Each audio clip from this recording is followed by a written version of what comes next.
Hi, I'm Elizabeth Sherman, and today I'm doing an interview with Nelsa Selover. She's Jackie Kamenecki, or Jackie O'Hara's cousin, and she talks a lot about her family and her father's steam shows that he had at their farm and other fun memories. So, I hope you enjoy my interview with Nelsa Selover.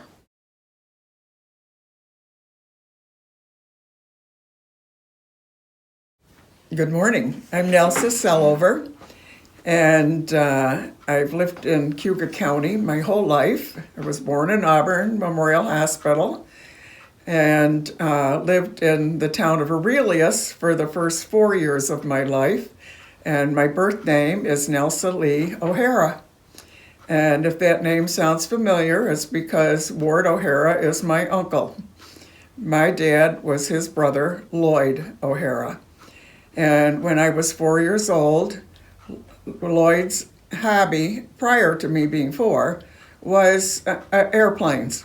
And he was a mechanic, and he and a friend who was a pilot in World War II worked on this plane together that they had. It was in our backyard, our back field.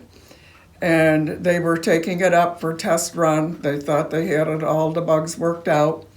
And it stalled in midair in September of, 48,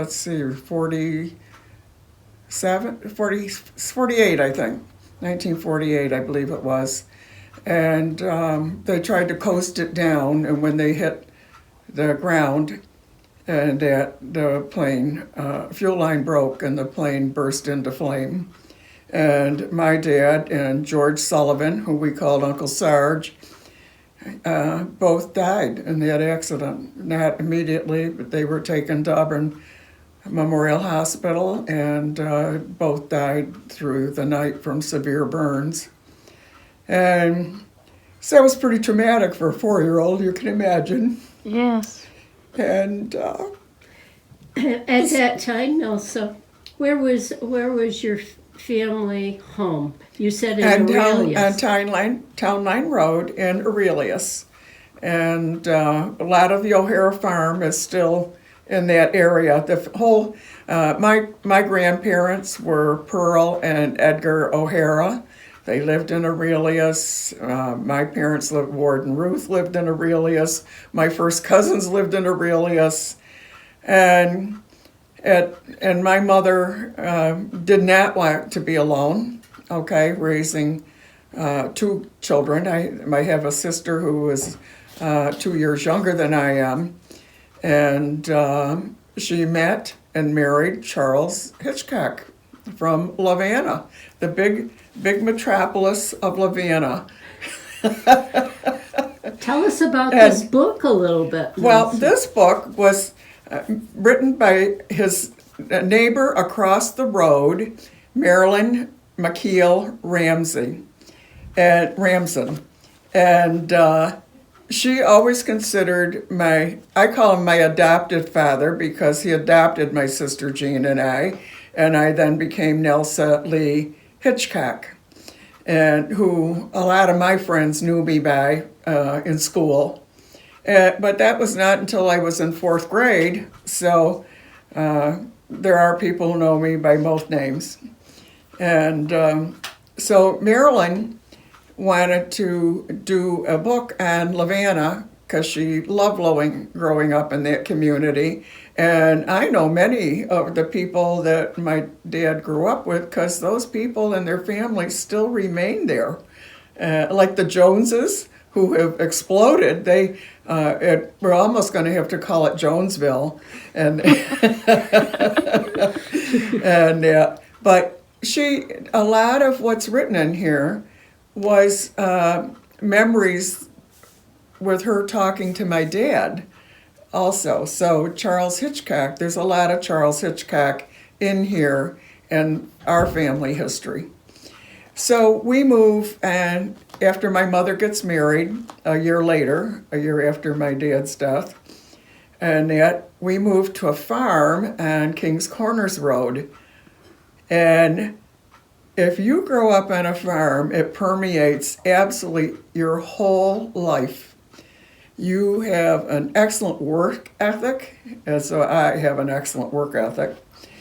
We started when I always help with chores. By then I'm like 5, started kindergarten at Union Springs Central School. And I'll come back to that because that's a big part of my life as well. But I know I started doing chores. I liked feeding the animals and helping out in the barn and stuff like that because I love the animals. I think when I was 10, I graduated to milking cows. I did not love milking cows. It wasn't the milking, it was the getting up early before school, going down, milking the cows, coming back. And we did not have blow dryers and curling irons when I was growing up. So I'd have my head all wrapped up with the rollers and that and Band-Aids so my hair wouldn't stink from the barn, and get a bath in, and all before you went to school. And you come home, and the evening, same thing, homework. I would not choose to live on a farm. It isn't that I don't like the animals, but I hated the hours, and there are no days off.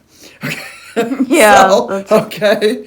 But because I've met other adults in my life that I have worked with, the one thing I have found is a lot of kids who grew up on a farm, like I did, and who have great work ethics, and they are wonderful workers to this day.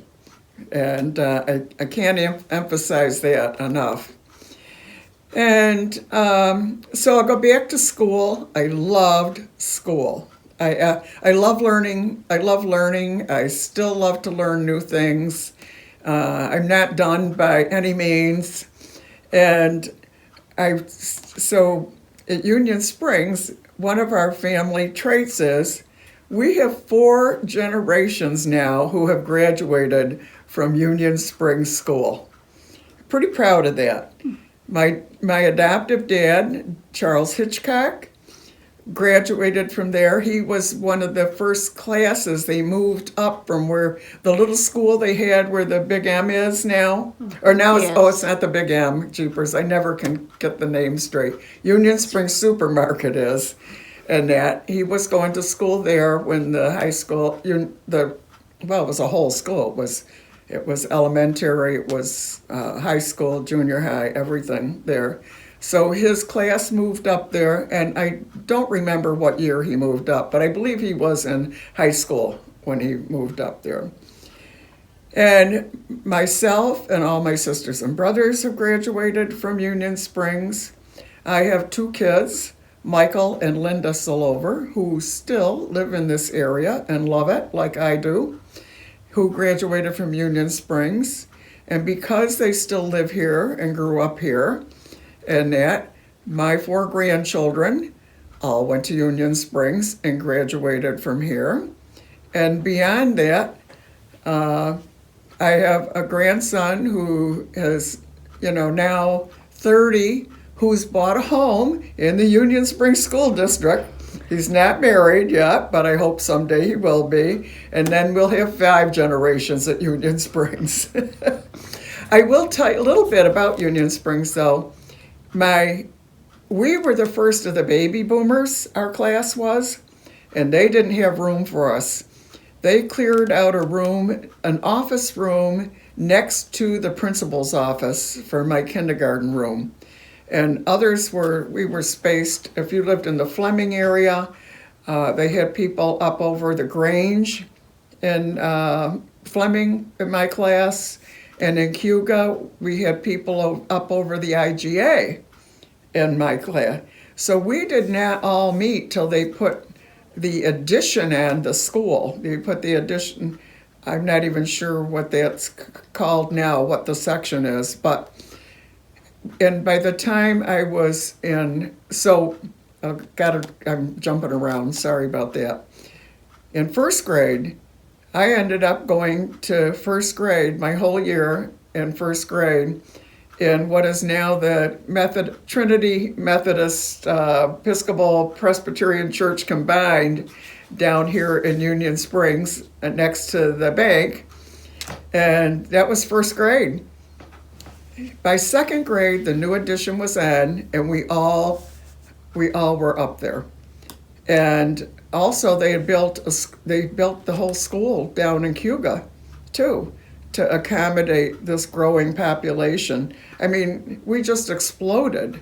The baby boomers did, and so and as you know, they've now sold the Cuga's elementary school, and everybody's up here at the high school now, or what we initially called the high school. So that's been an evolution of the school classes. But I'm a product, and as everybody is, of every single person we meet along the way.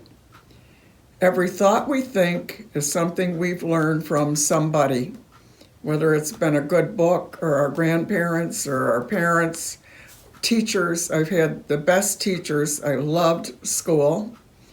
And we had and teachers from this community, Enid Tanner, Shirley Outhouse, and I could go on. And a lot of our teachers lived right here in Union Springs. Fred Gardner. I should have brought a list, but anyway, most of our teachers were right from here. And John Kula's still living here, and his wife Mary, and just great community.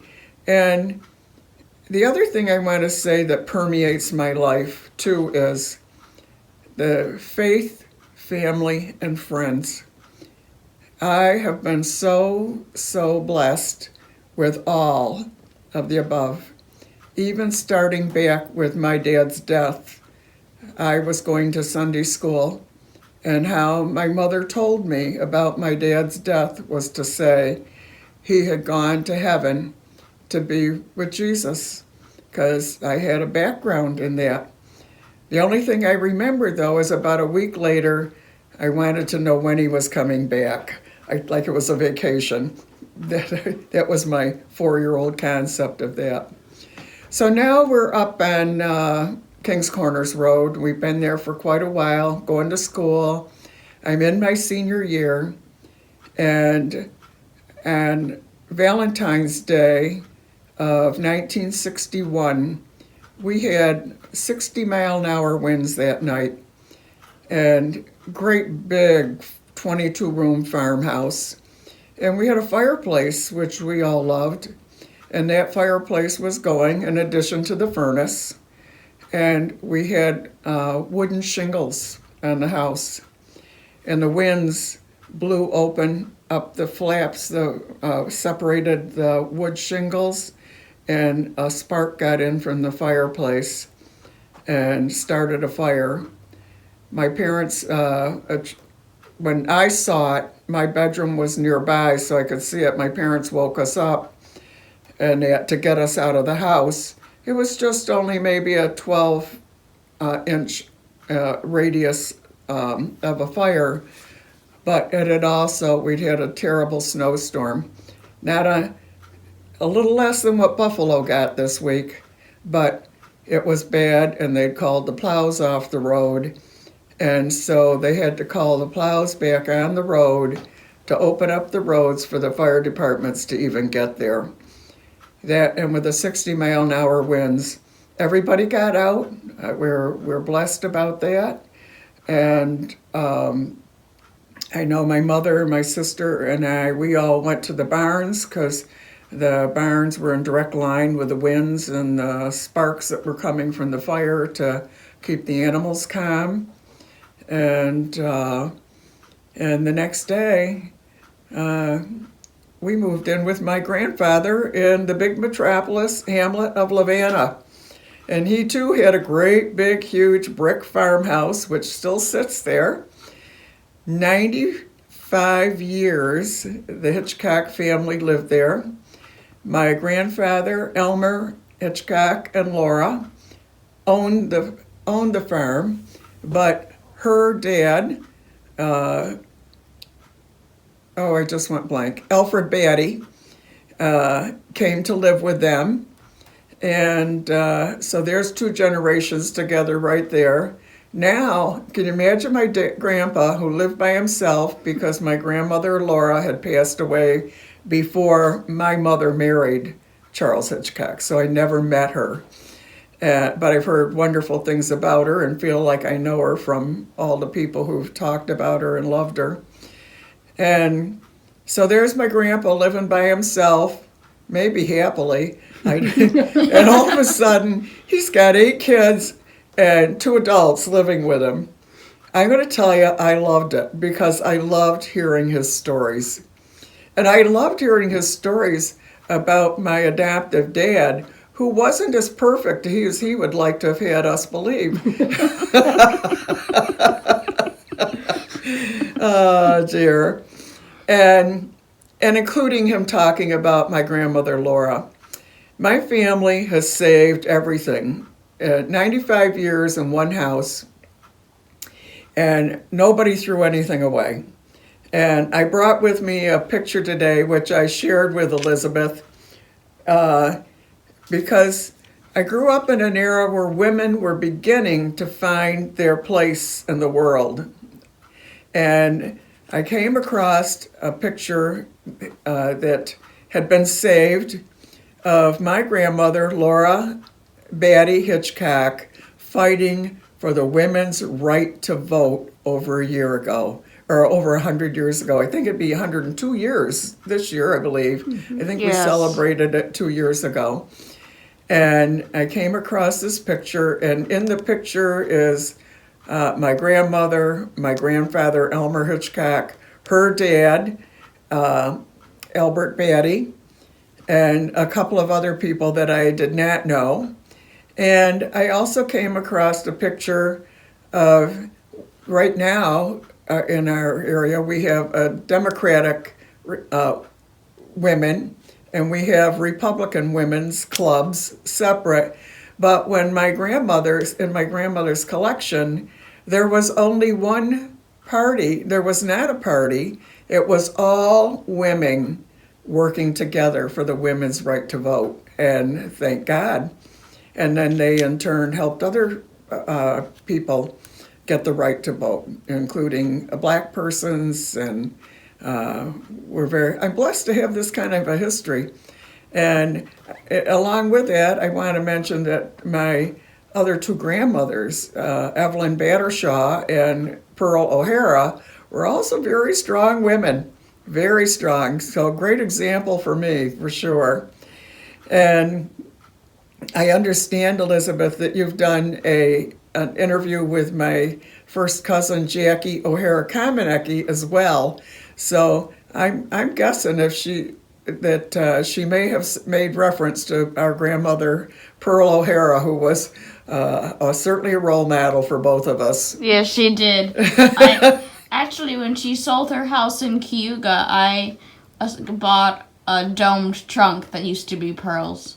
Oh. And she gave me a little teacup that she had, and a little rose crocheted washcloth or pot holder. Uh-huh. So. Awesome. I have a couple of her trunks, and I got them full of treasures, too.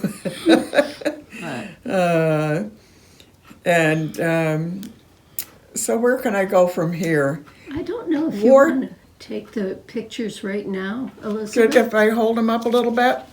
Or would it be better after?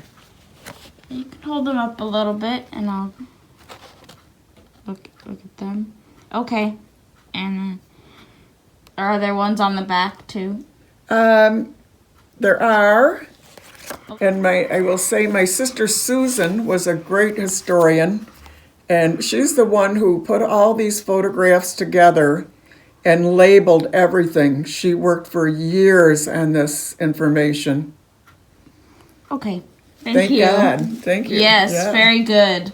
And so I think I model, or I think it's in my DNA, I should say that. I'm pretty sure it's in my DNA that I have become the person I have, I often look back and say, okay, little farm girl from Lavana, okay, growing up in a big family, we never had a lot of money, although we always had what we needed, I will say that. And grows up, I'm educated here in Cayuga County completely from high school to graduating from Cayuga County Community Hospital, or Cayuga County Community College, oh my gosh, and which is how I know Elizabeth's grandmother, Pat Hill. Yes. We were at Wells College together after CCC. We both went to CCC and then transferred to Wells College.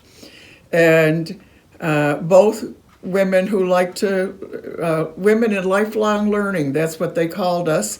We were non-traditional students. We went back as older women to change our careers and do what we wanted in life. And I think we've made a difference in our lives. Your mom and myself, as well as others that were there with us. And I went on I was a social worker for 12 years in a nursing home setting. And I always said, my second social work job was in the brand new Cayuga County nursing home out on County House Road, which sadly is now closed. And I was the director of social work there. And I used to say it was like having 80 grandparents. And I believe I treated them as nicely as I did my own grandparents, as did all the staff there. It was one of the best teams I ever worked on was at the Cayuga County Nursing Home, and I'm still in touch with all of those people, including their wonderful administrator, Betty Orpalo, who is, I think she just turned 95 in October. And we still keep in communication. Another one of I've had a lot of women role models. She's only one of them. My first job, other than babysitting, was at Aurora Inn with Meredith Worley, who also was a wonderful role model for me, and a woman leader. I got after 10 years at the Cayuga County Nursing Home. I should mention the first 2 years were in Seneca County at the Seneca Nursing Home. And I then, in 1995, I became the director of Office for the Aging in Cayuga County. And I love that job. My passion is working with seniors. And I am sure that passion came from having wonderful grandparents.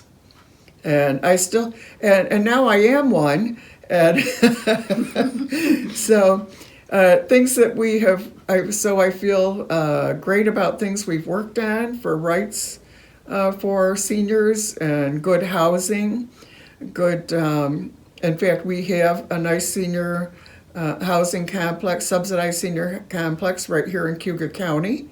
Or here in Union Springs, the Fox Lane Apartments, so that people can stay in their own communities. What was happening was people would have to, and I'm a country girl through and through. I'm a country girl.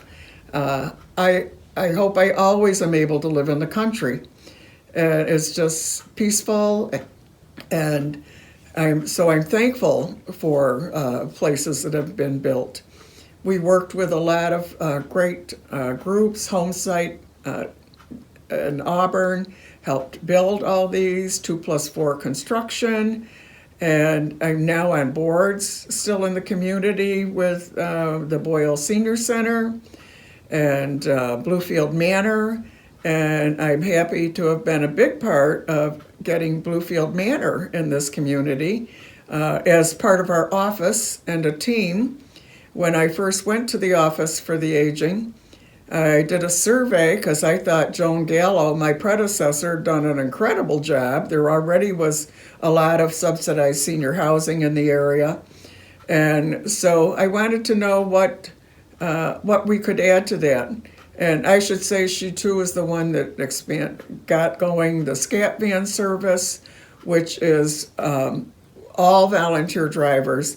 And I know from working with other county office for the aging directors throughout the state, we are the only volunteer transportation for senior citizens and disabled, and we have the biggest one going. We are really blessed here in Cuba County with a lot of our senior services.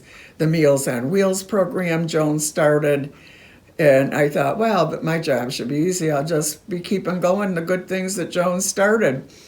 And this survey came in from all over Cuba County, and we're a big county, as you know, going from Fairhaven down to Summer Hill. And the write-in, we had about 20 write-ins from all over the county, people who didn't know each other, so they weren't like campaigning to get this done, and was that we needed non-subsidized senior housing, that people were having to leave our county to go to Ithaca, like down to Kendall, or to down to Onondaga County to get non-subsidized senior housing. And people they want to stay with their own doctors. They want to stay near their friends. They want to stay near their family. They want to go to their same hairdresser. That's important. Or their same barber. And so we began to work at it. We got a hold of those people who had said they were interested. We had a huge committee and drew in other people like Home Site Development who had already done subsidized housing for their expertise.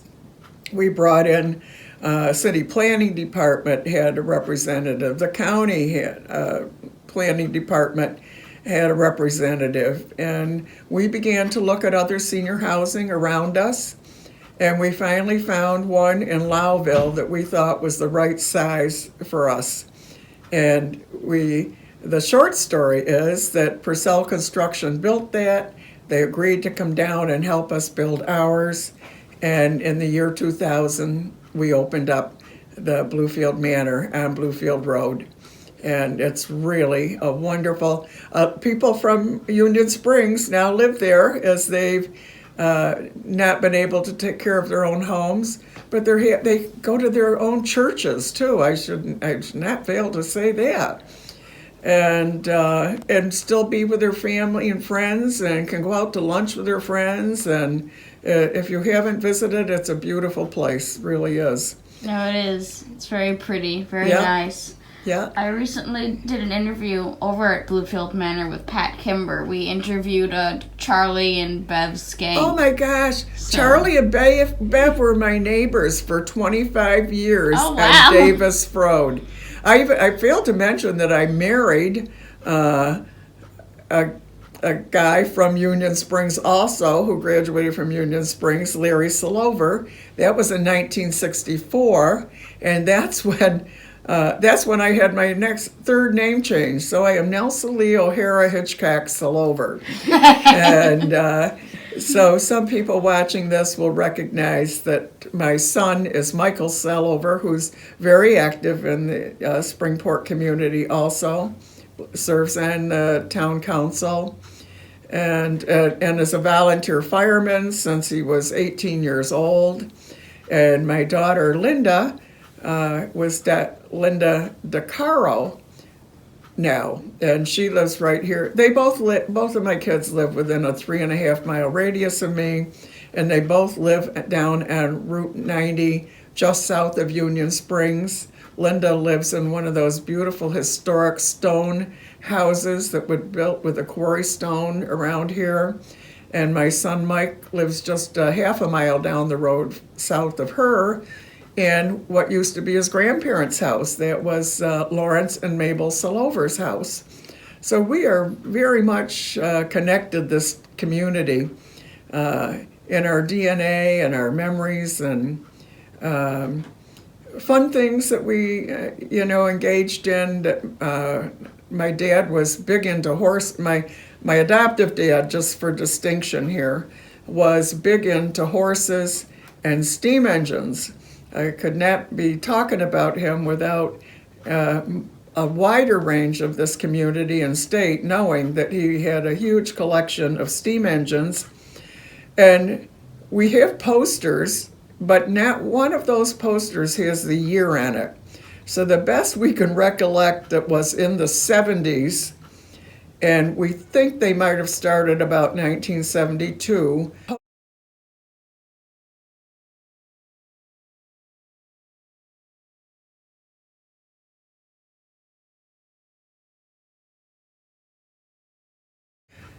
He started by showing off his collection with some friends who all love steam engines. And at that point, he was a member and became a lifetime member of the New York State Steam Engine Association. And I still am friends with a lot of his friends from that association.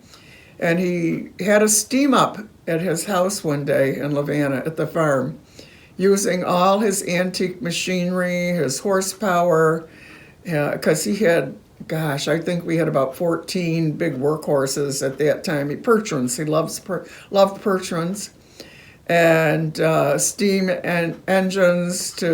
At that time, we had a steam run lumber mill, a steam run shingle mill, a steam run flour mill, a loom. He dabbled in, and he was I think he was born late in life. I think he missed the generation he would have liked to have grown up in, so he made it his generation is what he did.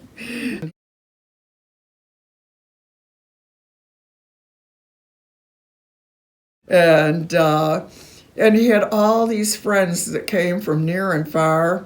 The Aurora Fire Department always did a chicken barbecue. The second year, from the first year, it was just a fun thing, a gathering of a lot of people. But the second year really, really was opened up. We had to mow fields, to park cars. And that year, I got stuck out in the parking lot for hours parking cars because people were just driving in and parking any old which way.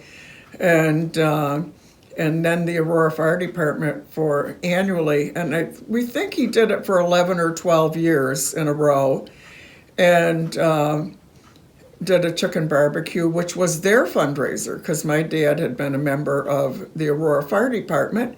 It provided food. We had a little cook shack too. I graduated to the cook shack where we cooked hamburgers and hot dogs and that. On an old stove. We had an old wood stove in the cook shack and an ice box.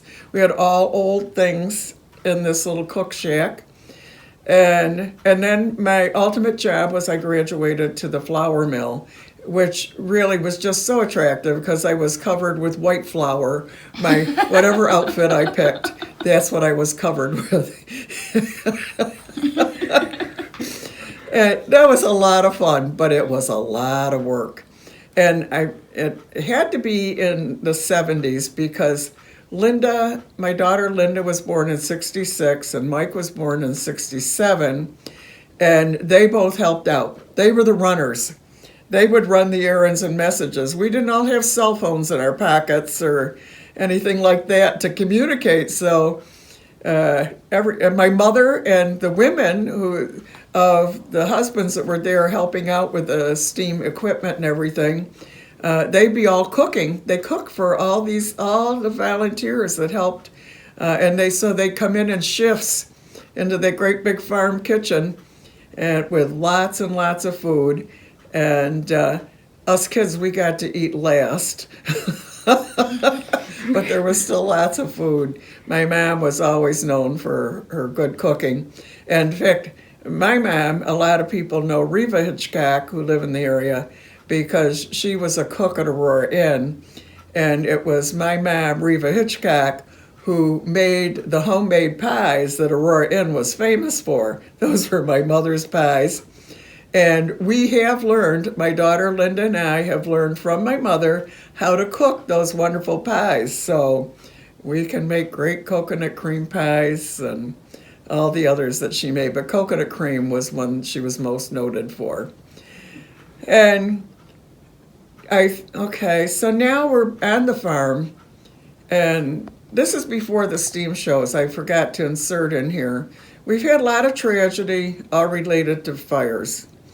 Now we're down on the farm. I'm married now, and I got a phone call one night from my mom to meet me here at the emergency room at Auburn Memorial Hospital that we've had a bad farm fire, a barn fire at the farm in Lavana, and my brother Brad was very badly burned. And he was, I can't, it was in July, and his birthday was July 12th, and I honestly, without digging into a lot of papers, don't remember if it was just before or just after his birthday. So he was around 14 when this happened. And again, resilience. I brought one book just to share with Elizabeth, that through all of this, you can smile if you have faith, family, friends, and the ability to bounce back.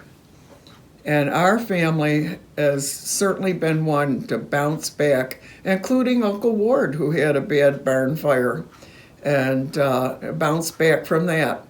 You just put one foot in front of the other, and you just keep moving forward.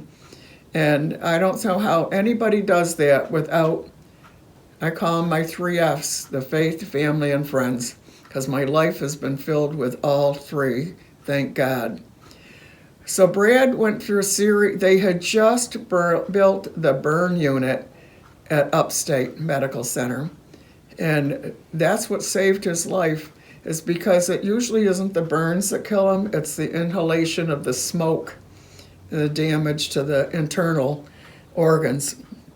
Brad, over the years, went through a series of operations, skin grafts, and that. And you know, I never saw him get down, even his spirits. He had so many friends who came to see him, and it was tough seeing this very handsome young man have a lot of scars on his face. But by gosh, talk about resilience. He went on and got an education. He got married. He has 2 wonderful sons, and but sadly, at the age of 53, his body started shutting down, and they do feel it was a result of the burns all those years later. And we're so blessed we had him with us that long, and we're so blessed we still have his 2 boys with us, Andy and Nathan Hitchcock. And so there's fire number 3. And we've just bounced back from all of it. And needless to say, I'm a little super conscious of fire safety, to put it mildly. But I don't walk through life with a lot of fear. And that my parents didn't. My mother was incredible. When their first child, my mother and Charles's first child, Linda, when she was 6 years old, she contacted leukemia. They had no treatments for leukemia back in 1955, and within about 3 months, she was deceased. She went to kindergarten, and by the time school started in September, she was gone. That was hard, because I was just a teenager then. And so my mother lost her first child then. Then she lost Brad at 53. And then my sister Susan, who saved all this genealogy and helped us put it together, battled with multiple myeloma for 10 years until it took her finally. And she was 53. So I think one of the worst things that anybody could go through would be to lose a child. And my mother lost 3. And I know it broke her heart, but I hate to even use this word, but she sucked it up because she had other children to live for, and she just showed us resilience through and through all of this, every bit of it. And I'm just so blessed. And I'm so blessed that people wrote a lot of this down. and that. I have my Uncle Ward, who's written so much about our family history and about this area, and Marilyn McKeel Ramsden, who did the Lavana piece. And so people can read those kinds of things.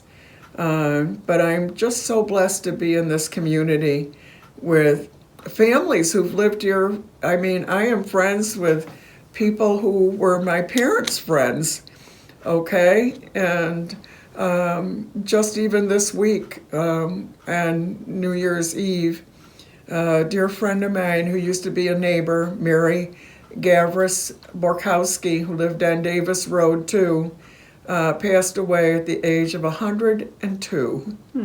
And I got to see her the day before, and her cognitive skills were still there, and just a lovely, lovely lady. I can't say enough for growing up in this community.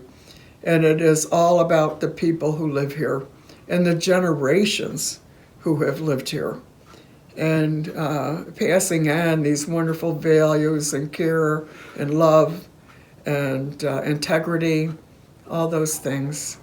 I am blessed. Yes, it's a very nice community to grow up in, and I know I'm very proud to be a part of it as well. So, That's good. yes. It was a pleasure hearing all your memories and stories, and I just want to thank you for agreeing to do the interview with me. And Thank you, Elizabeth. And it's nice to know, too, because you are the granddaughter of one of my dear friends, Pat Hill, and that you were also in school with my granddaughter, Abby Selover. Yes. So even you are woven right into this community. yes. So again, thank you very much. Thank you. Thank you for having me. Yes.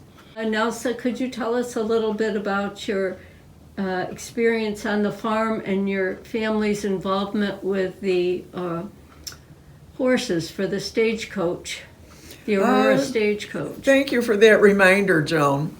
My dad, because he loved horses and teams for many years, I think it was 20 plus years, drove his team and the Wells College stagecoach, which they get out every year so that every senior that's graduating gets picked up at the main building and gets a carriage ride either through the stagecoach or the Fifth Avenue bus, which are both they were both run by my dad's teams, and driven to wherever the graduation ceremony was. And I'm happy to say in 1982, I got to ride in one too for my graduation. In fact, I took a ride back so I could ride both of them, get on the other one. And my dad also drove, he had 3 beautiful carriages. 2 were open carriages, and 1 was Surrey with a fringe on top, all restored, beautiful condition. And he would drive those for weddings.